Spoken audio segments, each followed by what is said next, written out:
Hit that like button, hit that subscribe button, man. Y'all know what time it is.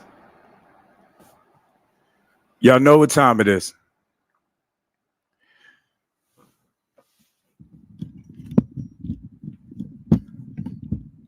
I'm about to share some things. But first, let me get this out the way. Keefe D by far is the biggest dummy the world has ever seen. Keefe D is showing just how uneducated he is. And now he about to do the rest of his life in prison. But that ain't the only thing. He about to bring a whole bunch of people down. Puffy might as well get ready. Because he about to get drawn into this for no reason. Even though Gene Deal said a lot of things that Puffy did say.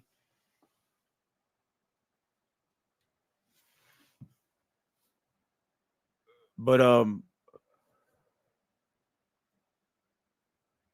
it's about to get real ugly. Keefe D got picked up for self-snitching. He's obviously uneducated because there's no rules and no statute of limitations in murders. And just because you make a deal with one state doesn't mean that that deal is going to hold weight in the next state. And that's exactly what happened. That man just jumped into a fire with gasoline on, and he didn't even commit the situation.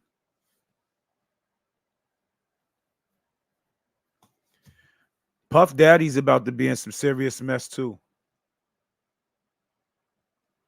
Because here it is, Keefe D done told and said a lot of things, bringing Puffy into the pit, bringing Puffy into the fold.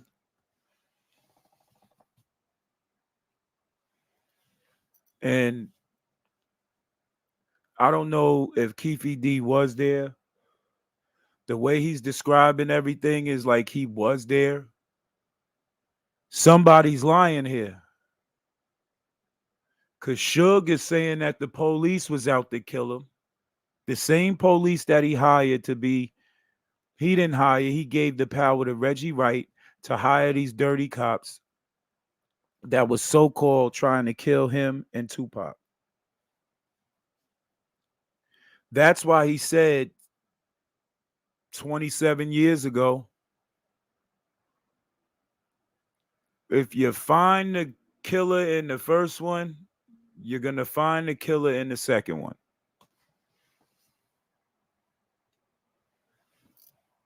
Now, YouTube has a lot of reckless people out here, right? But what y'all fail to realize is that a lot of truth come out here on YouTube.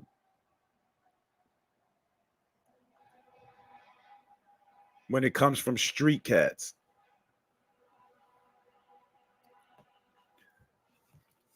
Street cats don't know how to keep your mouth shut. Y'all just got to be the big bad wolves. And sometime wanting to be the big bad wolf, you'll get caught. You'll get caught wanting to be the big bad wolf.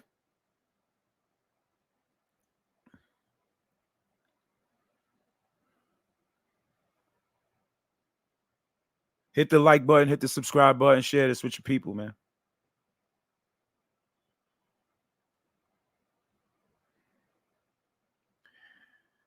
This man thought he was in the clear. Now Vegas got him. Vegas went to his house and booked him. And they saying they found bullets to a Glock 40. They found so much things, right? But I'm going to stop talking and we going to get into this. And I'm going to let y'all listen. And y'all comment. All content provided by this channel is meant only for educational purpose only. I'm about to let y'all know what's going on and how it's going to go on. Had to put up the disclaimer real quick. Now we're going to get into something real quick. Well, we're We gonna let y'all listen to some things, man.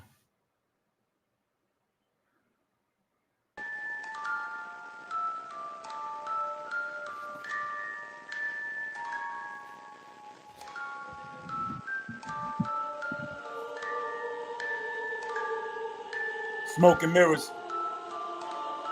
When you tired of being gassed.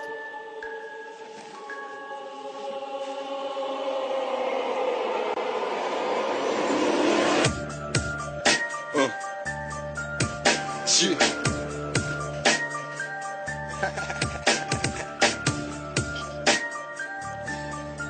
Let me tell you what happened up. Thug life, thug life. It's been 16 years, still stuck in a dark cage. Living in my mind, thinking about the fateful day. 9796, I remember like it's yesterday. I got a lot to say, it'll make a thug, make it cry. How the media said that I died, but I'm still breathing. Who do you believe in? Everything that you said was a lie. You see, listen, we was in Vegas, getting faded in the city of sin. I had a bad feeling that night after the fight at the MGM. Can you feel me? We left the telly on the way to the club. These hoes pulled up right beside us. My adversary steady plotting on my death. Squeezing bullets to my name on my chest. I heard gunshots, but it got weird. Instead of bullets, only smoke appeared. Next thing I knew, 2 men in a suit were just standing there. He opened the doors and grabbed a nigga by his feet. Let my head hit the concrete. It was a nightmare, dragged on the street. Scars on my back, looking at the white Cadillac. Before the black bag over my head, I couldn't believe what I happened to see. A nigga who looked just like me in the passenger seat. But it can't be me. Hold up. We're gonna go back, man. I want y'all to hear this again. It's Smoke and Mirrors, man. Straight from the grave. Or is he really dead, though? Comment below. Phone lines is open. Tap in. We about to reveal everything from our point. Smoke and Mirrors. Shit.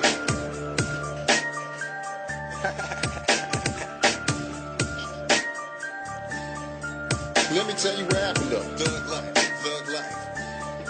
It's been 16 years, still stuck in a dark cage. Living in my mind, thinking about the fateful day. 9796, I remember like it's yesterday. I got a lot to say, it'll make a thug, make it cry. How the media said that I died, but I'm still breathing. Who do you believe in?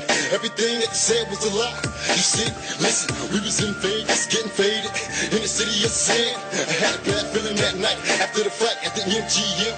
Can you feel me? We left the telly on the way to the club. These hoes pulled up right beside us. My adversary steady plotting on my death. Squeezing bullets to my name on my chest. I heard gunshots, but it got weird. Instead of bullets, only smoke appeared. Next thing I knew, 2 men in a suit were just standing there. He opened the doors and grabbed a nigga by his feet. Let my head hit the concrete. It was a nightmare, dragged on the street. Scars on my back, looking at the white Cadillac. Before the black bag over my head, I couldn't believe what I happened to see. A nigga who looked just like me in the passenger seat. But it can't be me, sitting there next to Suge. Another 4 shots and it can't be good. I gotta find a way, that's what I say. Next thing I know. Real life. Real life. Pardon me, y'all. That's real facts right there, man. I don't know who is rapping that, and I don't know what's going on, but that sounded like somebody relived the moment Pac got killed, and it says some real stuff. Keefe D didn't kill Tupac, he's right.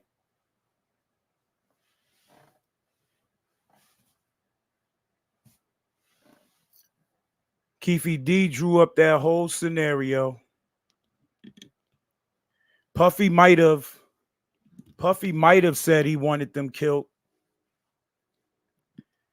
There's so-called statements saying that this man offered $1 million. There's no proof. And what thugs you know is going to do a hit for free? What thug you know is going to do a hit for free?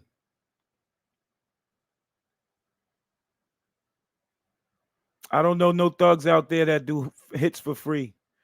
Got to be an upfront payment. Keefe D did not say nothing about no upfront payment in any of his interviews. So you have to pay attention to what's being said. Hit the like button, hit the subscribe button. Everybody tapping in. Appreciate you for tapping in. We dealing with real facts. We're going to continue to listen and listen to these people talk, tell on themselves, implicate themselves in stuff that they ain't have nothing to do with. And I'm gonna let it go. First, we're gonna hear some stuff. Shout outs to Vlad TV, Art of the Dialogue.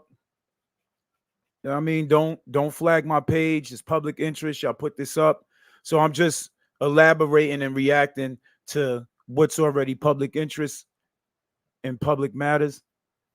And we just gonna keep going. We're gonna let people talk that was close to the situation. We'd have got him. He'd have got by the neighborhood. Well, because even though technically Tupac wasn't a Pyru, it happened under your watch. Me personally, it didn't matter if he was a Pyru at that point. You know, the man got. This guy right here is Mob James. Mob James is one of the OGs. From what's being said, he was one of the OGs of the Mob Pyrus out there in California. Shout outs to those guys.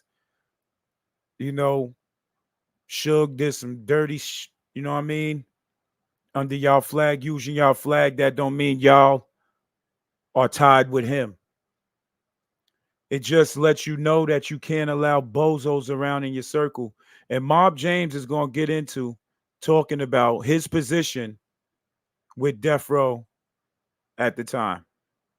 That's Greg Kading, and this is Mob James. Oh, technically Tupac wasn't a Pyru, it happened under your watch. Me personally, it didn't matter if he was a Pyru at that point. You know, the man got killed, and the homies was there, and Suge was the homie, and he was with Death Row. Now, I mean, the mob was Death Row, from the mob to Death Row. So, yeah, we didn't have a choice but to try to get, you know. Correct, and I think that they had love for him. You know, I think they really respected him, and he was. Shout outs to Vlad TV, man. Trying to represent, you know. Because Vlad TV is solving all these crimes clearly, out here. From a gang investigator's standpoint, he was an associate or an affiliate. Y'all keep going to of the Vlad Mob TV Pyru. for these interviews. And so there was a relationship. And so, But is your they've freedom got to worth the retaliate price? so they don't look like, you know, Don't be a goofy, a though. weak gang. And two, you know, they owe it to him. Well, the way Mob James also explained it to me was that, You know, a lot of people ask me, well, if y'all know Orlando did it, why y'all didn't get Orlando? Number one, Orlando didn't sit in one spot. right, Orlando knew that you guys know that he did it. Exactly. Yeah. So he didn't sit in one spot or sit on the corner and smoke weed and say, I'm waiting on these mob niggas to come to kill me. Right. No, he wasn't in his hood. He didn't hang out like that. Mm-hmm. Can you talk about that whole situation afterwards? Yeah, so they realize, you know, the Southside Crips and Orlando Anderson, Keefe D, they know that, hey, we just hit this dude in Las Vegas, and, you know, it's on. It's a green light. And so you hunker down and you get your guns and you anticipate that there's going to be drive-by shootings or confrontations, or you kind of check out for a bit. You know, if you have a place to hole up outside the city, then you do that. But at the same time, these guys are very self-assured and they believe in the strength of their gang, and they're violent and willing to take action. So, you know, they also, it's part of that gang life, and they kind of embrace that. And so, you know, to be involved in these shootings and everything, it just builds up the whole, you know, it just builds up the whole respect and perception of your gang. So according to you, Tupac gets killed by the Southside Crips. He gets killed by Orlando Anderson, who's a member of the Southside Crips. Exactly. Now, earlier you said that Puffy put out this claim of, you know, I'll pay $1 million if you get rid of Tupac and Suge. Tupac is now gone. Right. What happened in terms of Keefe, Orlando, and Diddy at this point? So immediately in the aftermath, You know, Diddy hears about the shooting, finds out that there's, you know, Tupac's been shot and is in the hospital in Las Vegas.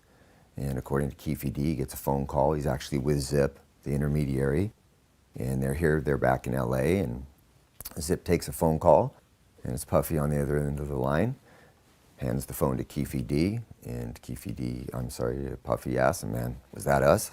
Was it, you know, what just happened out there? Keefe like, yeah, that's us. Okay. So then there's that $1 million.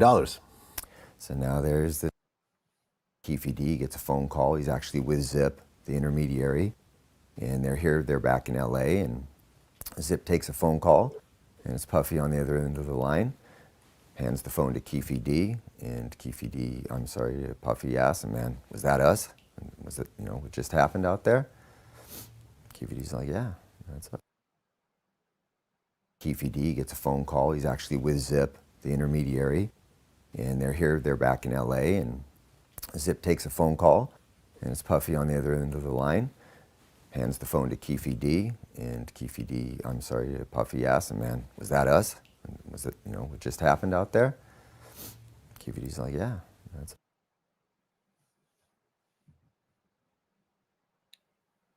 That's the police right there in the screen. The police officer is telling y'all that Puff Daddy called Zip.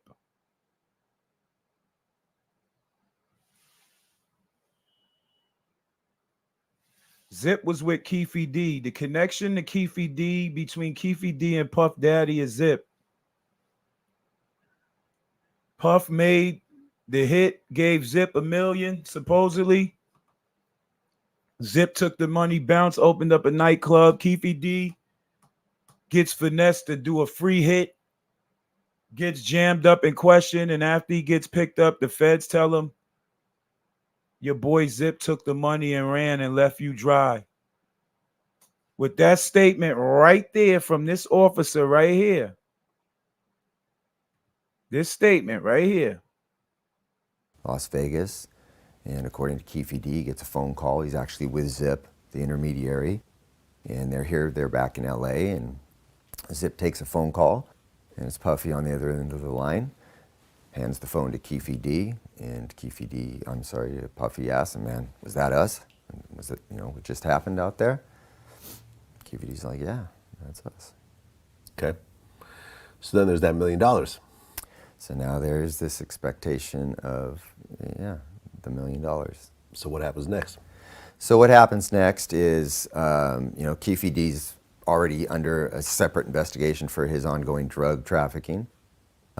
He never gets a chance to hook back up with Puffy until almost, 6 months later, where he's over at the Peterson Auto Museum when Puffy's back out here with Biggie, and he walks up to him to have a conversation about it. Well, Puffy's aware that the FBI's been watching him out here in Los Angeles, and the last thing he wants to do is be directly associated with this guy that he's had this agreement with to commit a murder. So he tells Keefe D, no, man, now's not the time. We're good right now, and you got the FBI, you know, I got the feds all over me, was his statement. Keefe D recognizes, okay, cool, it's probably not a good idea for us to be, you know, associating in public together. There's a lot of heat on because of the Tupac investigation, both on the East Coast, West Coast, LA, Las Vegas, and so it's just good business not to be, you know, seen in public with a guy that you've conspired to commit a murder with, especially when you know you're being watched by police. Did they ever have a conversation together afterwards, Keefe and Puffy? I don't believe so. No, after that night, Keefe ended up going to jail shortly thereafter, and Biggie gets killed that night. Puffy ain't stupid. Now you got to prove, Keefe D, that was promised to you, or else you're going to take that murder rap by yourself. You're 60-year-old, stupid, foolish, ignorant, uneducated, diarrhea of the mouth person. Just kept running his mouth. Now you about to do life in prison, even if they give you 20 years. You 60. You about to go to jail forever. What's the matter? You wasn't living good in the street? I know you was, because that house they raided in Las Vegas was pretty nice. You had some pretty nice cars in there, but why would your goofy ass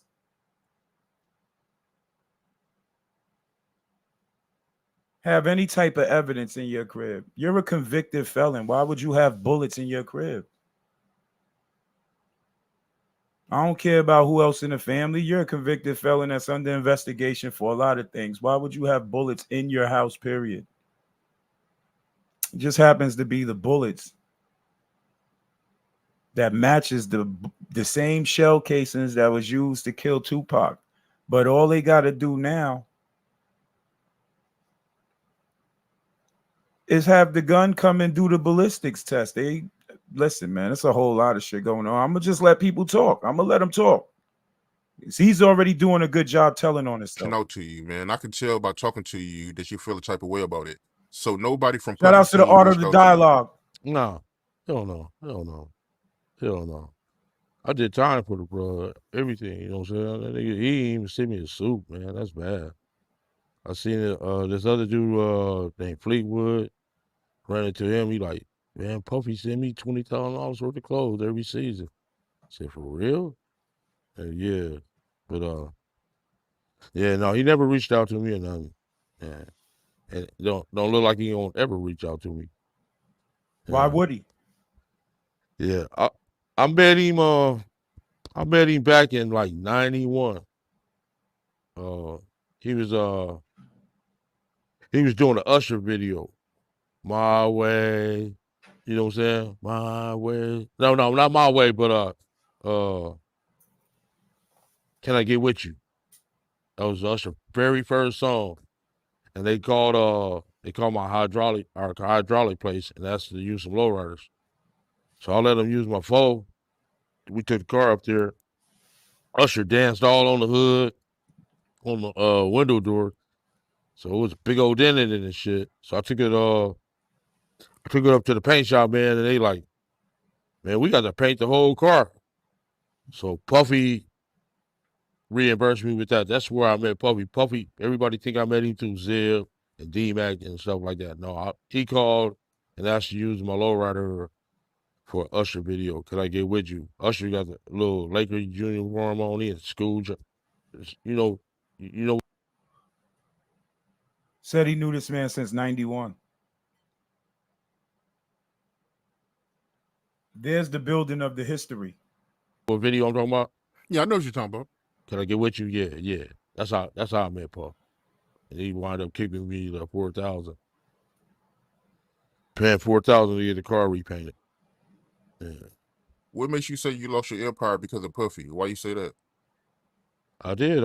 Shit. If I wouldn't have never met him, I wouldn't have never been involved in this bullshit. You know what I'm saying? If I would have never met the brother, I wouldn't have never been involved in this bullshit. Really. Because me and Suge was playing on the same Pop Warner team and everything. My homeboys helped put Suge in the game and all that shit, you know? And it really crashed two people empire that fucking one night. You know what I'm saying? Mine's for sure. Said this man who just got arrested for Tupac's murder said Puffy crushed his empire and somebody else's empire. Suge's too. Suge's too. Yeah. Right. Yeah, man. So you feel like Puffy, he's the reason for your empire and Suge empire going down because of the whole situation with Tupac. Exactly. He the only one still balling. Shit. Yeah, Everybody's been saying, and it's been history that's been saying it, people that's been close to him, anybody that come in ties with Puffy, they end up reaping the bad benefits, and he still somehow be going out unscratched.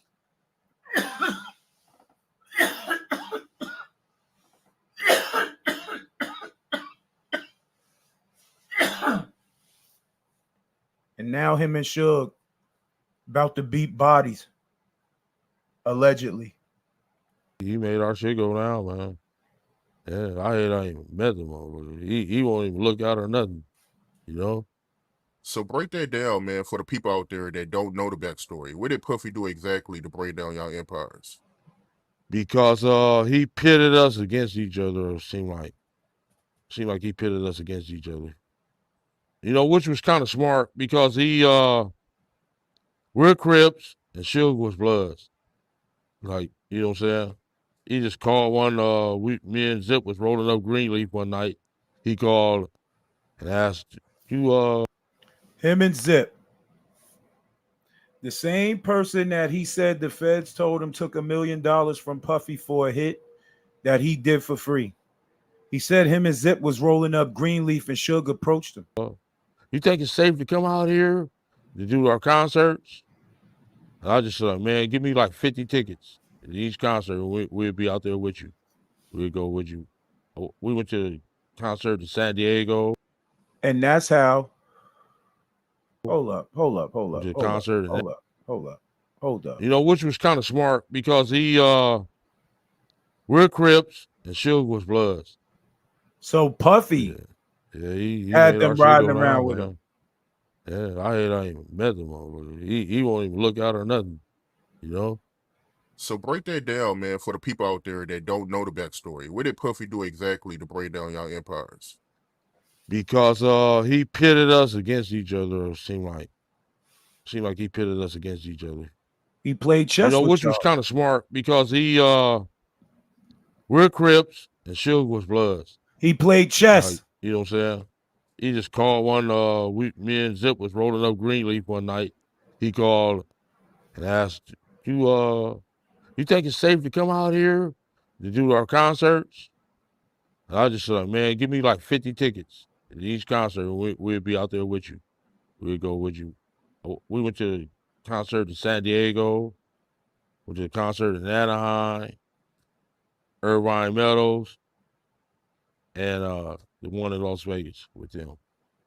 Yeah. He been everywhere with Puff. Yeah, and Puff hit the West Coast. back then they was just a startup coming up. You know what I'm saying? They didn't really have no money like that.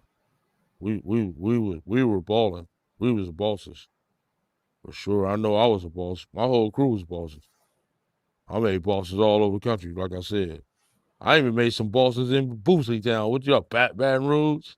I got a couple of homeboys out there in Baton Rouge rolling. He just don't know who I know. And if he smoked any kind of crack or snort any kind of coke, he probably had some of my product. You know what I'm saying?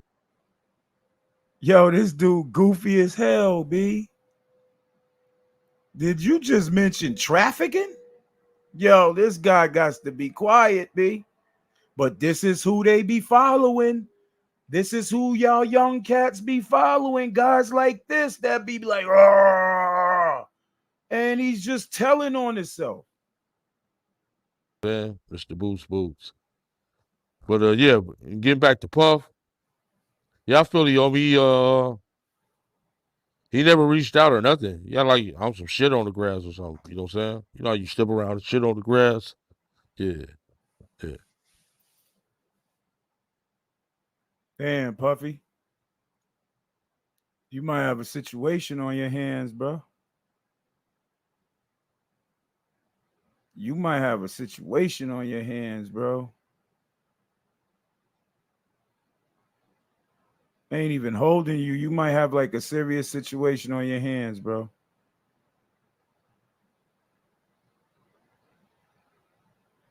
You got to figure out what you going to do because it's about to be a situation for you. That man just implicated you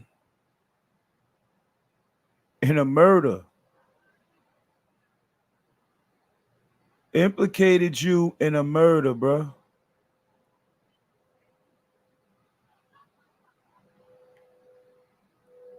That's crazy. What's crazy is you walking around here. You just got the key to the city. That's a good thing. But they're about to strip that key back from you once they find out that you partaked.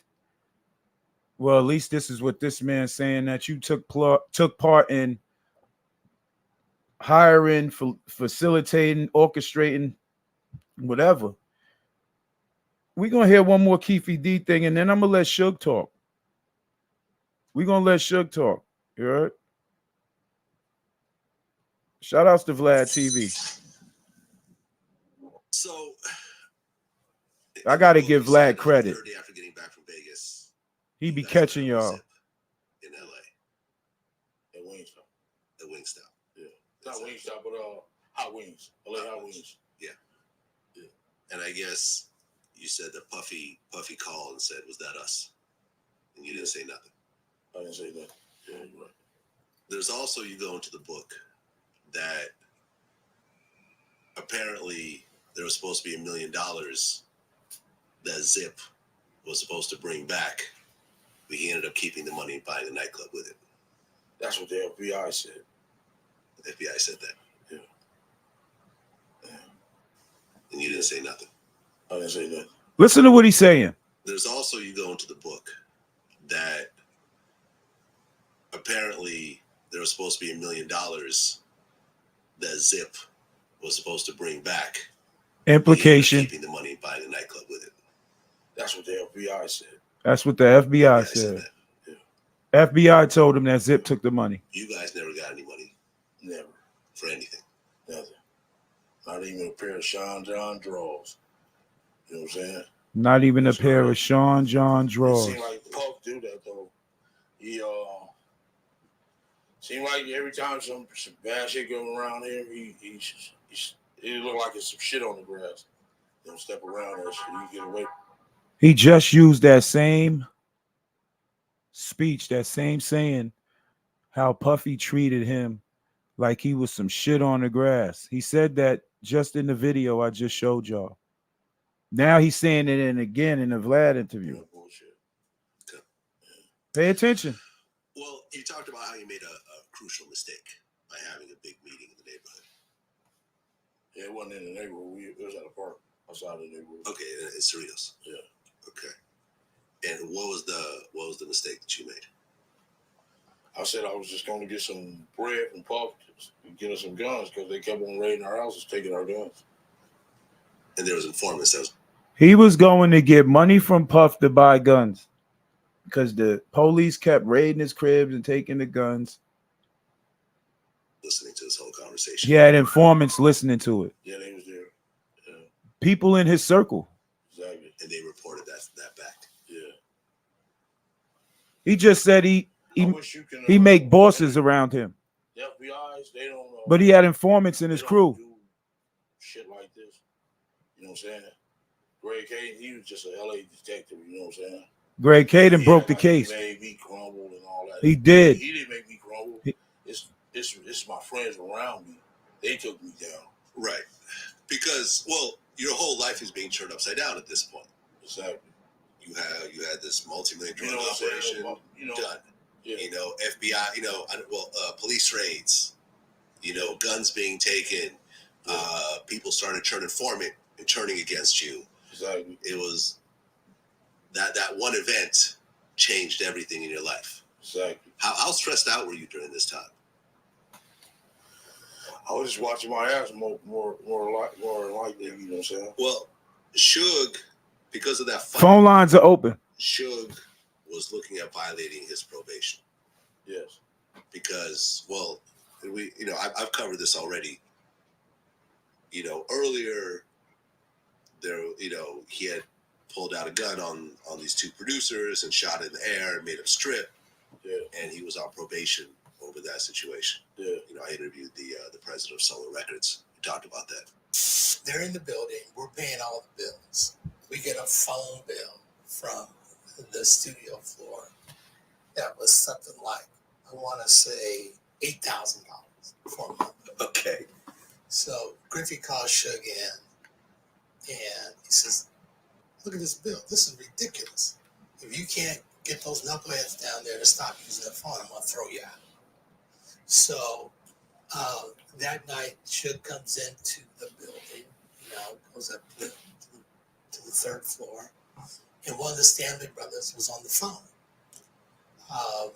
And I wasn't there, so this is what was Hit the like button, hit the subscribe button. that he asked the guy to get off the phone. And he said, and I think the Santa Brothers had been part of the World Class Wrecking Crew. And they were actually there to try and get Dre, who by then is becoming known as a hit producer, to do something for them.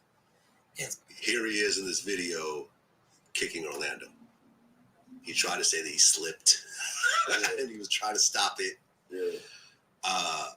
But he actually paid Orlando $60,000 to testify that Suge didn't do anything. Yeah. He paid this year. And did that kind of ease the tensions in Compton? Yeah. Yeah. Stopped it. Yeah. Right. Seemed like the fucking mayor, After Orlando, Pac was already dead when Suge was violated for probation. He paid after the fact, so Orlando wouldn't tell everything. You know what I'm saying? A lot of crooked shit. Down the power move in Compton. They had the city hall. They had the fucking police department. You know what I'm saying? He buying fucking all kind of shit for them, all that shit. So they kind of took over. So that made us really stay up out of Compton. Well, even though Orlando testified on Suge's behalf, Suge was still found guilty. Yeah. He's still Hit the like button, hit the subscribe button. Right. So basically, everybody lost. The three head dudes lost. Two of us lost, and one's still going. Two of us lost, and one's still going. What that mean? Two of us lost, one's still going. One's still going.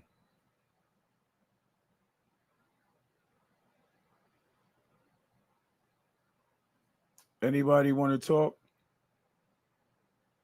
Anybody want to talk? Phone lines are open, man. We're going to continue to keep talking, man. You know what I mean? We're going to continue to talk about this, man, because I want Suge to say something now. Now Suge going to talk about something. Listen closely. Curtis, shout outs to Insomniac Wide Awake, man, because Insomniac Wide Awake brought this to a head. Check it out. We're going to go back. Information then being passed on to an assistant district attorney who is assisting Russell Paul with investigating the information of police involvement. The information, if accepted into a court of law, was going to be proposed to Suge Knight to come forward with his verification to then be used. Suge Knight is going to come forward with his verification, with his information that is going to be used to solve this whole thing. Keefe D just walked himself into a hole, and he dragging Puff into it, and everybody about to be in some hot water. Reggie Wright soon gonna have to explain why he had something to do with Pac and Biggie getting killed, because it's about to hit the fan on Reggie Wright Jr. Reggie Wright Jr. is the center of everything, and y'all don't even know it, but it's about to be revealed in due time, because this man's been lying all over the place, even created a podcast to try and change the narrative, but only you, the listener, can depict and decide which is real and which is not. But we're going to get into the fact. Shout outs to Insomniac Wide Awake. We're going to play this. That's going to talk about how Suge says the cops that's hired by Reggie Wright Jr. was responsible. One of them was responsible for killing Big, rest in peace. And the other one was responsible for killing Pac, rest in peace. Listen. As a bargaining chip in an early release of his 28-year prison sentence from his 2015 murder case, Russell Paul, while presenting the information... Listen closely. Listen to what's about to be said. This is not no gimmick, yo. This is serious.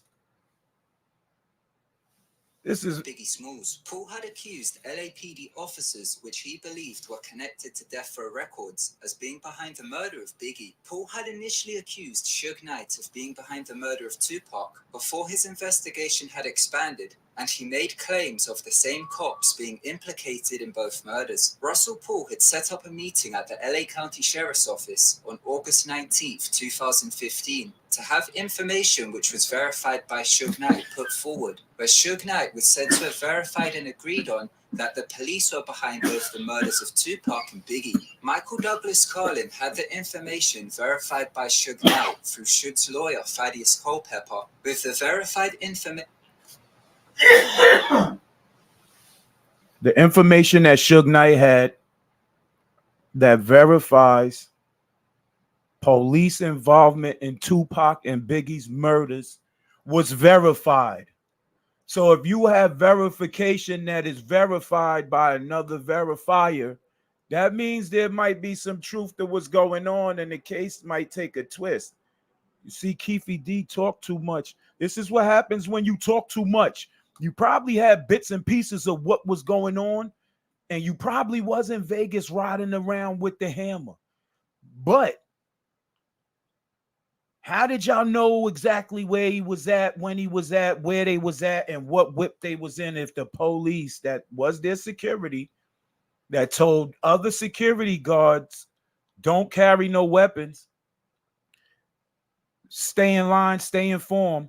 If the head of the security for them is giving out this information, something ain't up. Reggie Wright Jr. about to get in some shit. At the LA County Sheriff's Office on August 19th, 2015, to have information which was verified by Suge Knight put forward, where Suge Knight was said to have verified and agreed on that the police were behind both the murders of Tupac and Biggie. Michael Douglas Carlin had the information verified by Suge Knight through Suge's lawyer, Thaddeus Culpepper, with the verified information then being passed on to an assistant assisting Russell Poole with investigating the information of police involvement.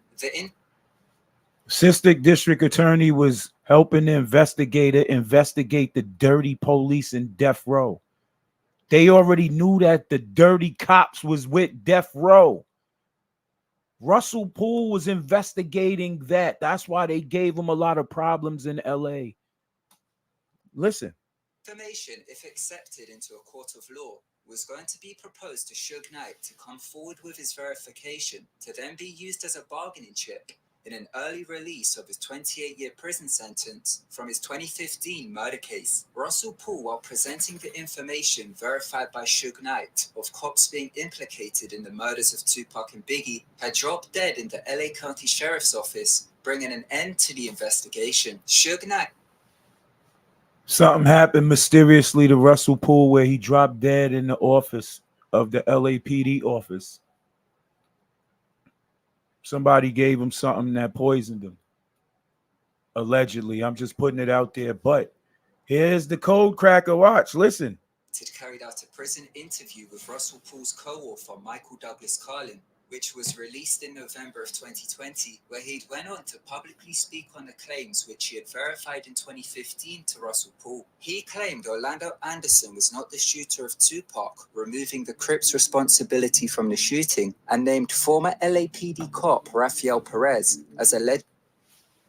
Suge Knight had verified information that was verified by somebody else that was brought to the U.S.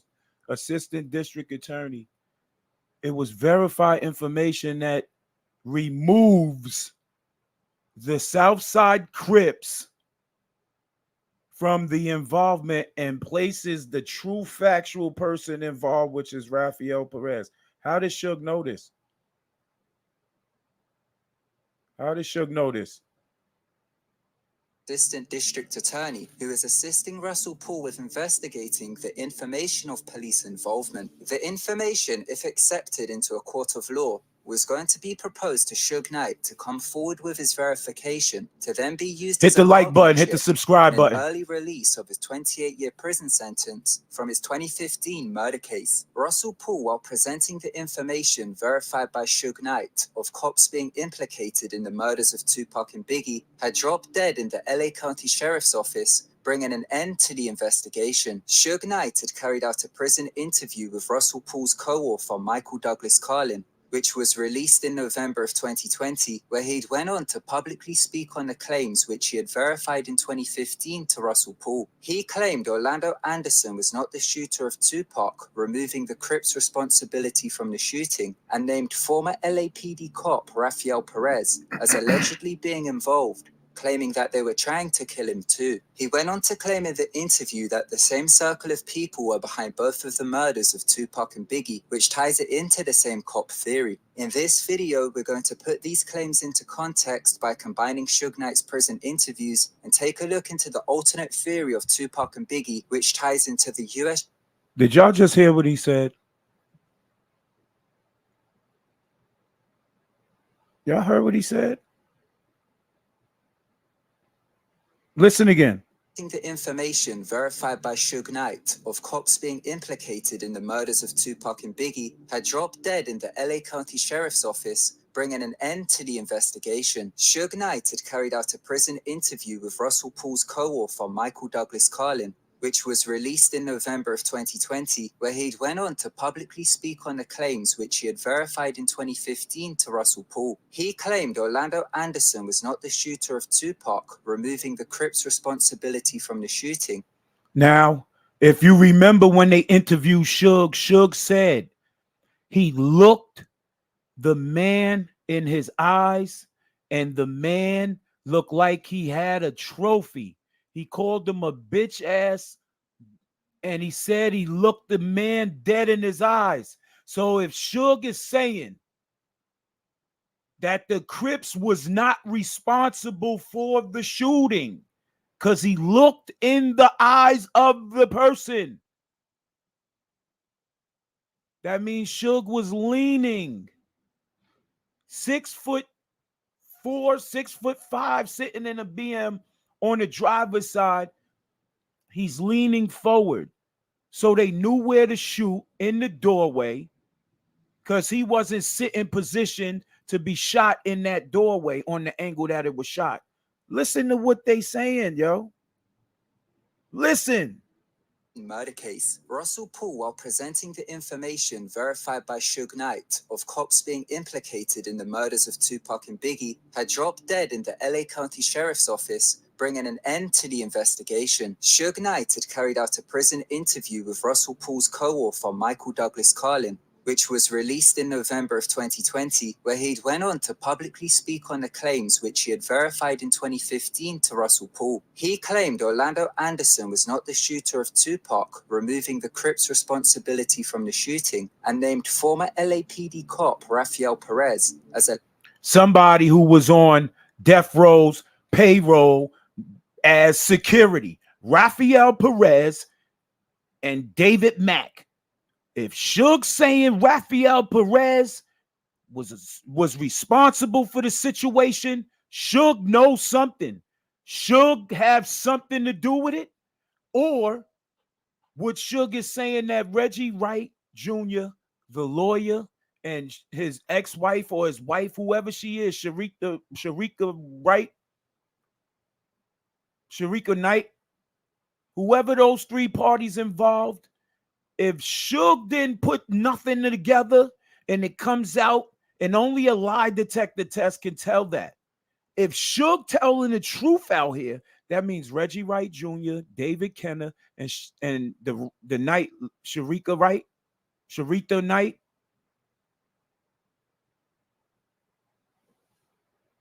allegedly being involved, claiming that they were trying to kill him too. He went on to claim in the interview that the same circle of people were behind both of the murders of Tupac and Biggie, which ties it into the same cop theory. In this video, we're going to put these claims into context by combining Suge Knight's prison interviews and take a look into the alternate theory of Tupac and Biggie, which ties into the US Justice Department and the penal system and the connections it had into death row records.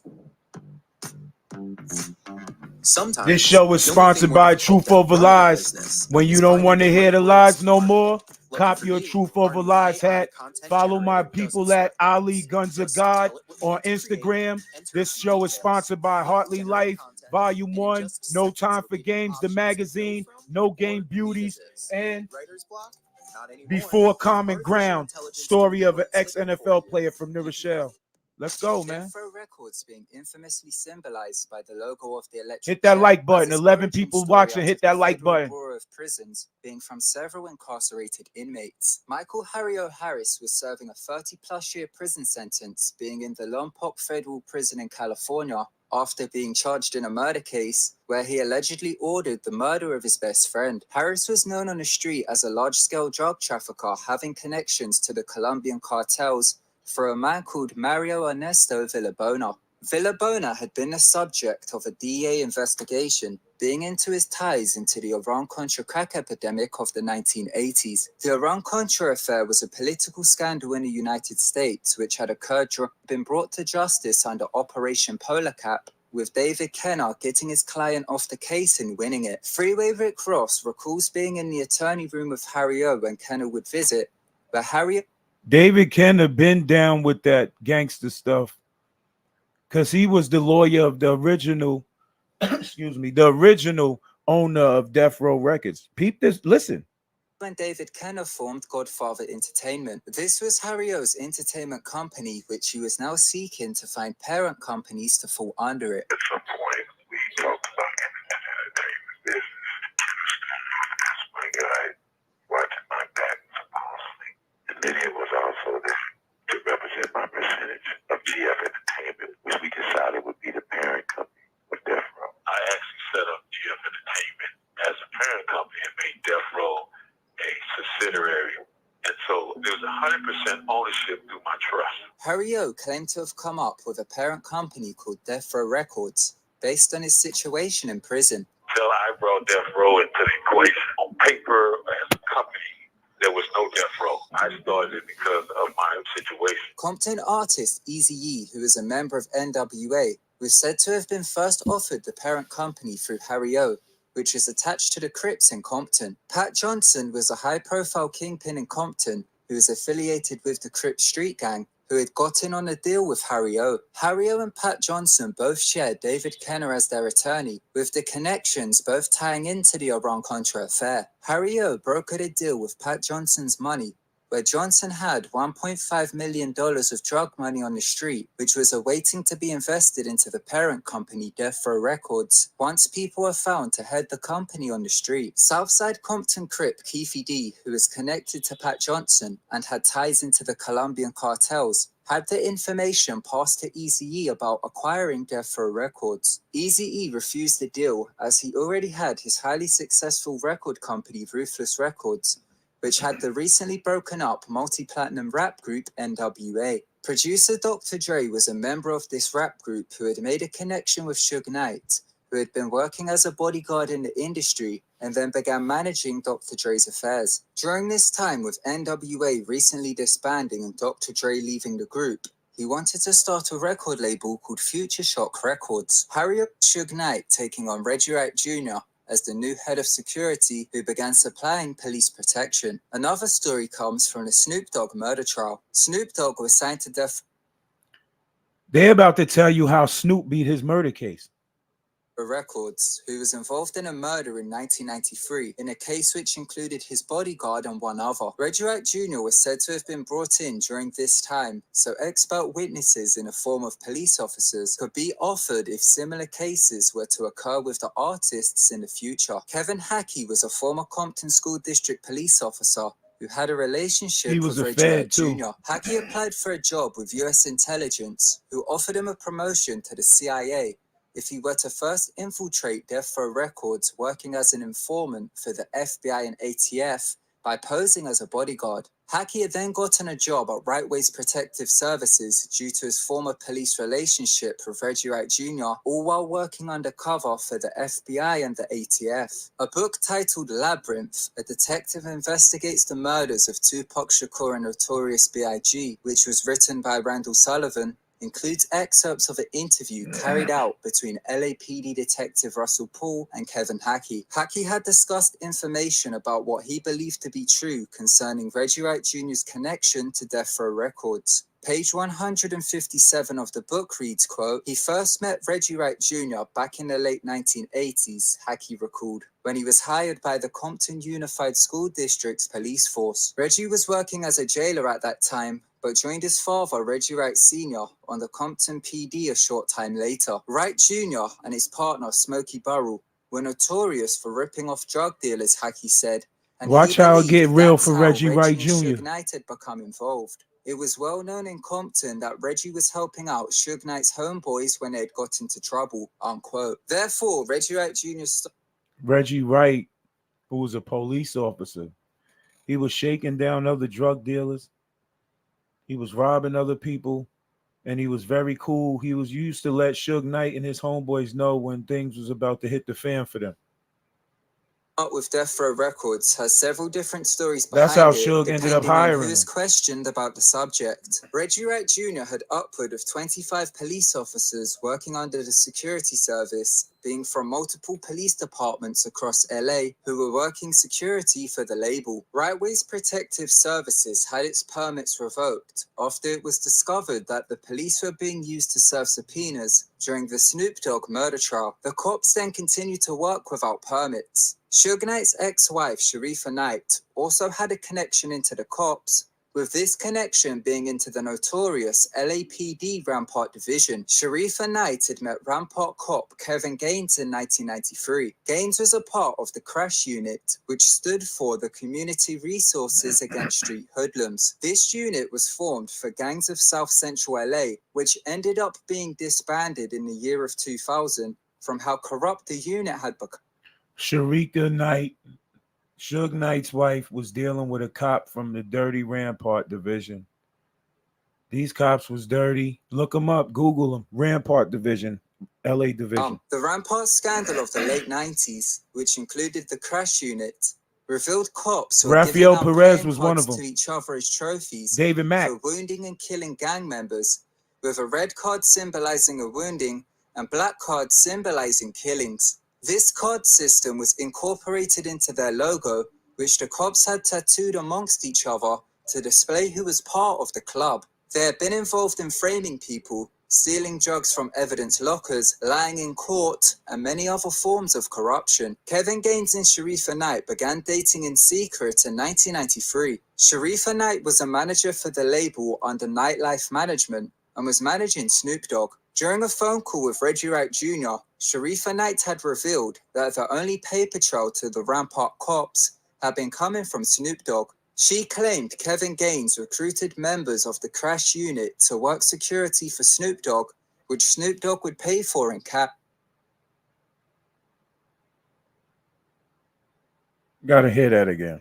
Being used to serve subpoenas during the Snoop Dogg murder trial. The cops then continued to work without permits. Suge Knight's ex-wife, Sharifa Knight, also had a connection into the cops, with this connection being into the notorious LAPD Rampart Division. Sharifa Knight had met Rampart cop Kevin Gaines in 1993. Gaines was a part of the Crash Unit, which stood for the Community Resources Against Street Hoodlums. Her husband's a blood, and he's a cop that goes against them. Central LA, which ended up being disbanded in the year of 2000 from how corrupt the unit had become. The Rampart scandal of the late 90s, which included the Crash Unit, revealed cops who were giving out playing cards to each other as trophies for wounding and killing gang members, with a red card symbolizing a wounding and black cards symbolizing killings. This card system was incorporated into their logo, which the cops had tattooed amongst each other to display who was part of the club.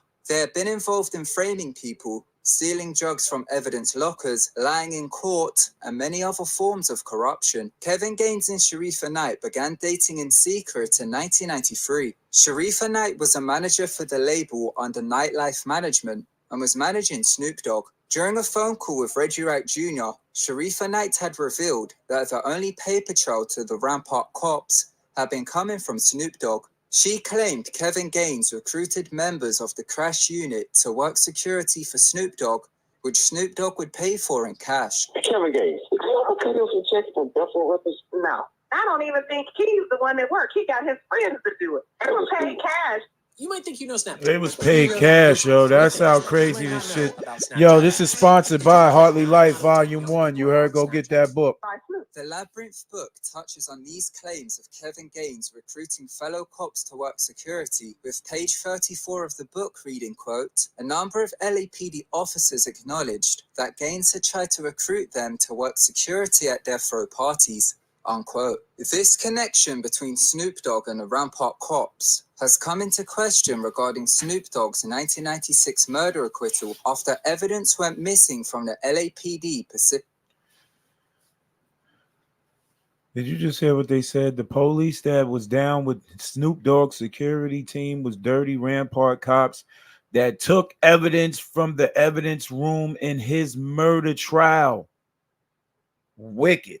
Division's evidence locker, which Kevin Gaines had dominion over. The book Chaos Merchants by Russell Paul and Michael Douglas Carlin lists The girl Sharita Wright. Sharita Knight. She had a night management company. They had the security company. The dirty cop she was dealing with stole evidence from the evidence locker in Snoop Dogg's murder trial. And that's how Snoop beat his murder trial. And they all hired under. Yo, this is crazy. cash. Kevin Gaines, did you ever cut him some checks from Death Row Records? No. I don't even think he's the one that worked. He got his friends to do it. They were paid cash by Snoop. The Labyrinth book Snoop was paying cash. Kevin Gaines recruiting fellow cops to work security, with page 34 of the book reading, quote, "A number of LAPD officers acknowledged that Gaines had tried to recruit them to work security at death row parties," unquote. This connection between Snoop Dogg and the Rampart cops has come into question regarding Snoop Dogg's 1996 murder acquittal after evidence went missing from the LAPD Pacific Division's evidence locker, which Kevin Gaines had dominion over. The book Chaos Merchants by Russell Paul and Michael Douglas Carlin lists Kevin Gaines as a suspect in the theft of this evidence. David Kenner was representing Snoop Dogg during the trial, and his defense, along with the missing evidence, had beat the case for Snoop Dogg. Suge Knight's financial advisors were David Chesnoff and Steve Steiner, who were under the umbrella of the legal team with David Kenner. Kenner then owned a company called Kentron, which managed the financial accounts of death row employees such as Sharifa Knight, who was a manager under Nightlife Management. Reggie Wright Jr. during the call questioned on if Kenner had been paying the division after they had heard that Kenner was supposed to make some comps to Kevin Gaines. Comps are when work is done without payment, with services or goods being offered instead. I was with Kentron and they wouldn't have given no check. I wonder if Kentron and Kenner was paying. Didn't we hear something about people supposed to do some comps? Sharifa Knight further claimed in the call that she only remembers cutting one check for Kevin Gaines from her personal account, which was not used and had been cancelled. The transaction was going to be transferred between Kevin Gaines as a payment from death row manager Norris Anderson under the umbrella of Nightlife Management. Sharifa claimed the check was discarded as Gaines went on to cancel the transaction with Norris Anderson after telling Sharifa that the cops had no longer needed the money. She had also claimed that the payment would have been below $10,000 as this would have been traceable and how it would have been written for $9,000. Not unless it was that whole other thing. Did you ever give Norris the money, or he didn't get it? No, he took the money back. I said, no, they changed their mind. They don't need it because I got a call and said, never mind. And it wouldn't have been for 10 because, 10 is traceable. And if he pulled anything, he pulled 9 directly to my personal account. Another possible aspect of this conspiracy, money laundering. Deposit the large amounts of cash in amounts of less than $10,000. What she's talking about is money laundering or structuring deposits to avoid filling out one of these Internal Revenue Service forms called a currency transaction report. This shows a connection between Nightlife Management of Death Row Records and the LAPD Rampart Division. It may also reveal a connection between Kentron by Kenner and the division, but Sharifa denied these accusations brought up by Reggie. Other cops of the Rampart scandal include David Mack and Rafael Perez. Rafael Perez had exposed the scandal in the late 90s, with him during the time also going on to reveal how he and his partner Nino Durden framed gang member Javier Ovando after they had permanently paralyzed him by shooting him, then planted a gun on him to frame him,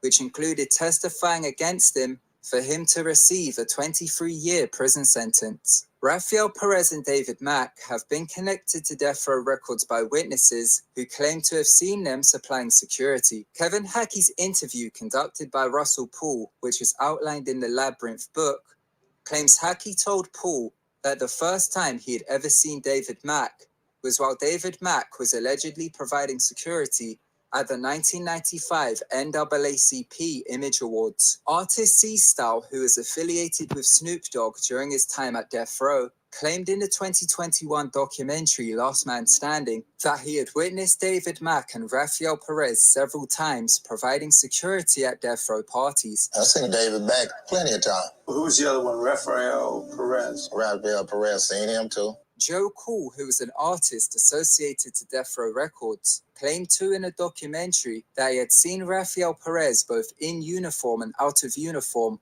along with David Mack, and had seen them interacting with Suge Knight. Officer Perez, he was friends with Suge. I've seen him up there several times. I seen him in uniform and out of uniform. And then there was another one, the one that they said killed Biggie, right?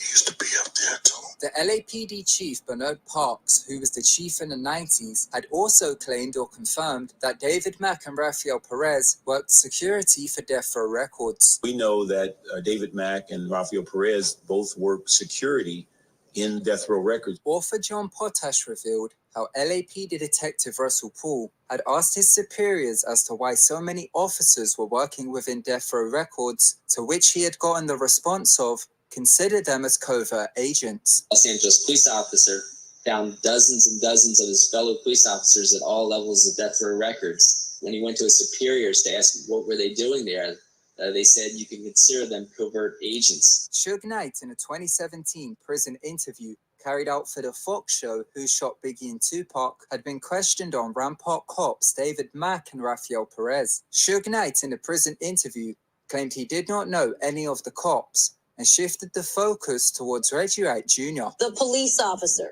David Mack. Never worked for me. But Suge was seen with him. Suge was seeing people interact. He was seen interacting with these people in the club outside uniforms with uniforms on. And he tried to deny it before. Now he's trying to admit it now. Well, no. But I know Keefe D and them didn't do nothing. And Puffy ain't about to go to jail for nothing. At all, never. I never had a conversation with none of those dudes. Never met those dudes. They never worked for me. They knew Reggie Wright. They didn't know me. Rightway Security Services has never been proven to have been connected to the Rampart division, although Suge Knight claimed that it was Reggie Wright Jr. who knew the cops.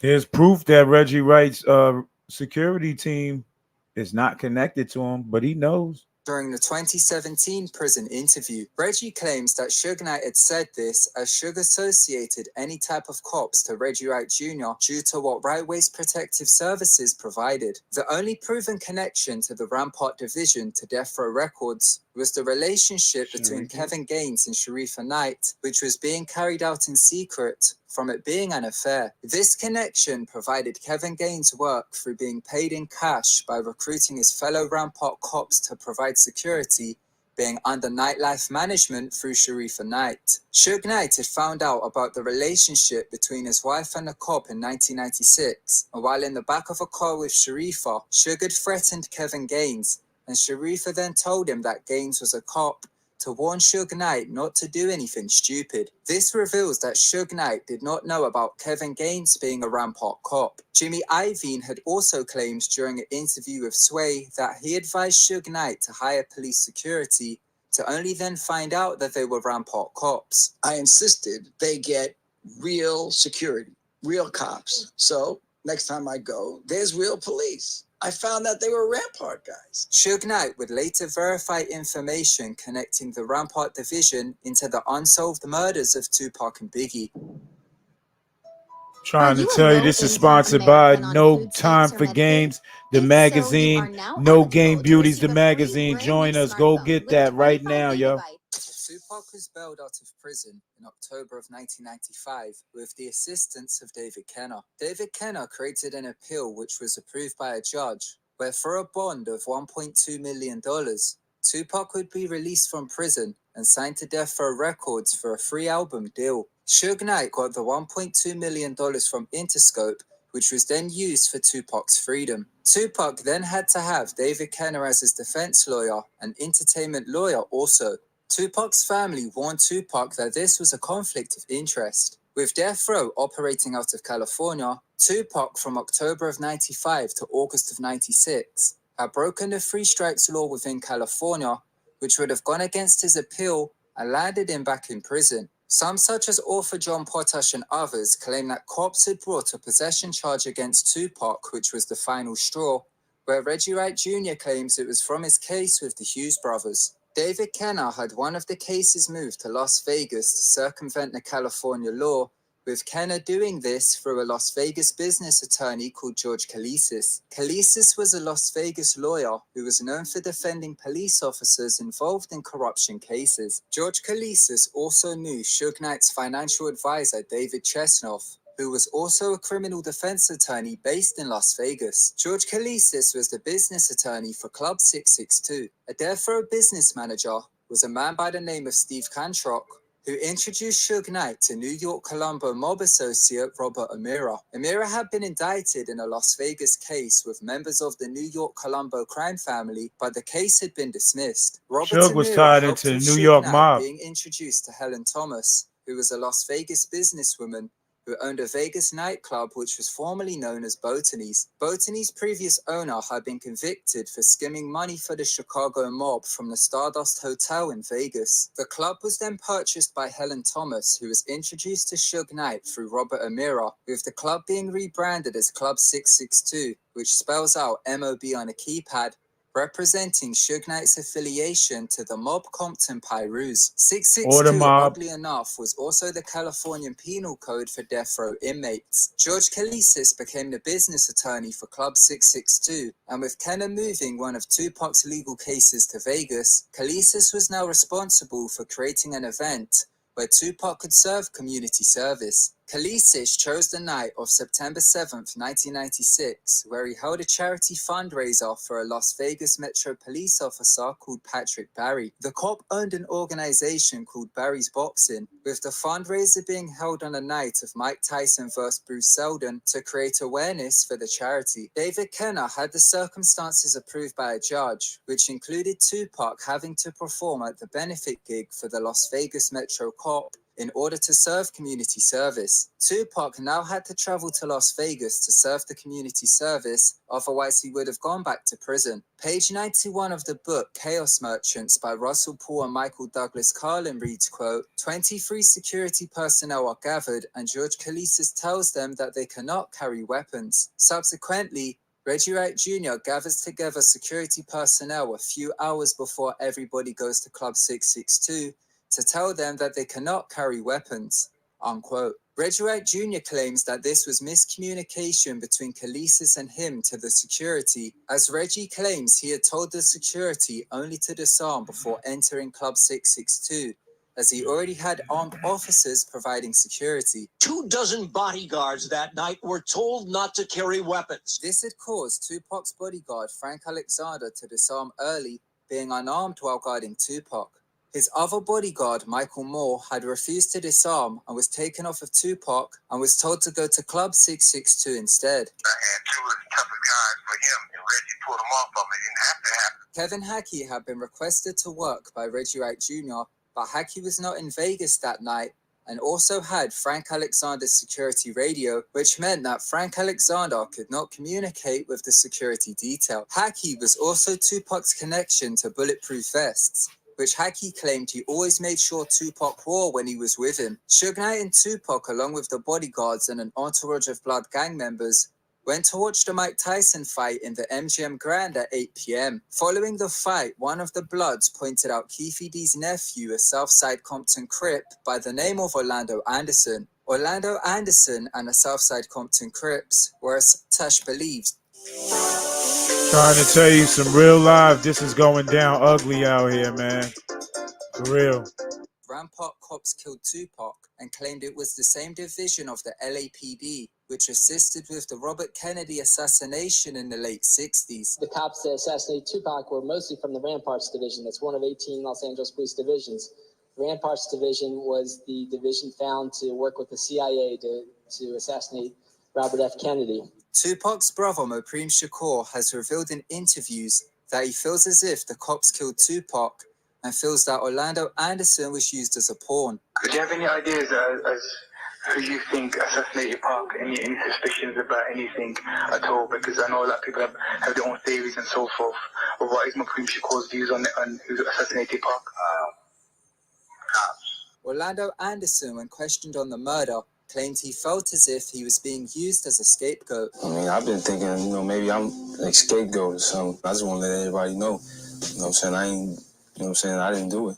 With Orlando Anderson and the Southside Compton Crips being blamed for the murder, a gang war had broken out in Compton between the Bloods and the Crips, which only started after a suspicious murder. Larry Finch was a cop of the Compton School District Police Department, which was Kevin Hackey's former division. Larry's brother, Bobby Finch, who was a bodyguard, was murdered 4 days after the Tupac shooting, on the same day that Tupac had died from his injuries. Bobby Finch was the neighbor to Corey Edwards, who Compton PD had implicated in finding the gun at the property, which was then destroyed by the ATF. Corey Edwards had warned Bobby Finch that the neighborhood was going to get very dangerous from the events which took place in Vegas. Somebody Bobby planted Finch a was gun. killed in a drive-by shooting, being shot 13 times in an unsolved murder, with the killer never being identified, with Reggie Wright Sr. becoming the lead investigator of the homicide. Bobby Finch being murdered on Southside Compton Crips territory erupted a gang war between the Southside Compton Crips and the mob Compton Pyrus, as the Bloods were blamed for the murder. Michael Douglas Carlin claimed that he believes cops were implicated in the death of Bobby Finch, to then stage the gang war between the two sets to fit the narrative. 13 rounds, 12 hit Bobby. Maybe they're protected by cops. Maybe he was shot by a cop.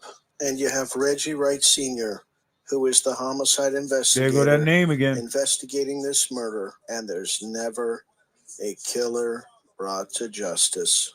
The Labyrinth book reveals police informant reports of how Suge Knight allegedly delivered a load of AK-47 assault rifles being to Blood gang members in the Nickerson Gardens housing projects in September of 1996, after the gang war had broken out to be used in it. Kevin Hackey had been arrested after he was found to have a trunk The full of FBI informant. AK-47s which he had been selling, which gives credence to Napoleon's claims. Hackey had claimed in the 2002 documentary Biggie and Tupac of how he believes he was set up by the intelligence agencies for revealing he had classified FBI documents which revealed that FBI have Tupac's murder on tape, being in private surveillance footage. Hackey was incarcerated for having a trunk full of AK-47s. Hackey claims he was betrayed by the FBI. He wasn't given the promotion he was promised, and they then let him languish in jail. He had himself just been released from prison. The MGM Grand tape of Orlando Anderson getting beaten down was made available to the public and spread throughout the media after David Kenner had entered it into evidence for Suge Knight's probation violation. The Biggie Smalls murder. Kenneth Boagni was Rafael Perez's cellmate, whose claims were included in the trial as official court documents, and although he refused to take the stand, his claims of what Perez had told him about the Biggie Smalls murder were included as court documents. Rafael Perez had exposed the Rampart scandal after he was arrested for stealing drugs out of the evidence locker in 1998, with detectives believing Perez was going to use the drugs to frame the cop who had killed Kevin Gaines. Rafael Perez made a deal to expose the Rampart scandal for a reduced sentence. Perez implicated up to 70 police officers in corruption in 1999, but never once mentioned Death Row Records or its associates. Perez was convicted to 5 years in prison in 2000, but only served 1 year. Kenneth Boagni was Perez's cellmate for a month and a half, with Boagni claiming Perez, while he was intoxicated on prison liquor, had made statements in 2015.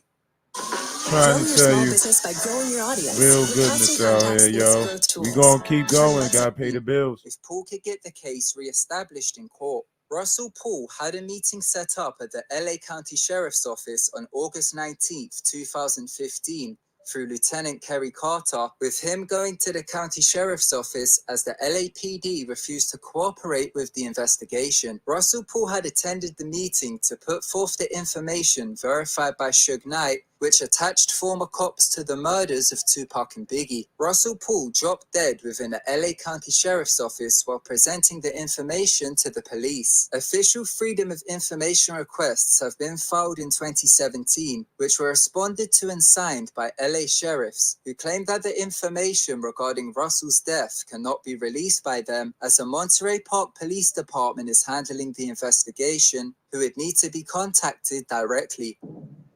In this video, we took a look into Suge Knight's claims from a prison interview released in 2020, where he attached the unsolved crimes of Tupac and Biggie to the LAPD Rampart scandal. Suge Knight claimed Orlando Anderson was not the shooter of Tupac, and named Rafael Perez as allegedly being involved according to his knowledge. Michael Douglas Carlin states during the interview, Keefe D, you ain't do nothing. You just put everybody in bad positions, and now you about to go to jail for the rest of your life for being an idiot.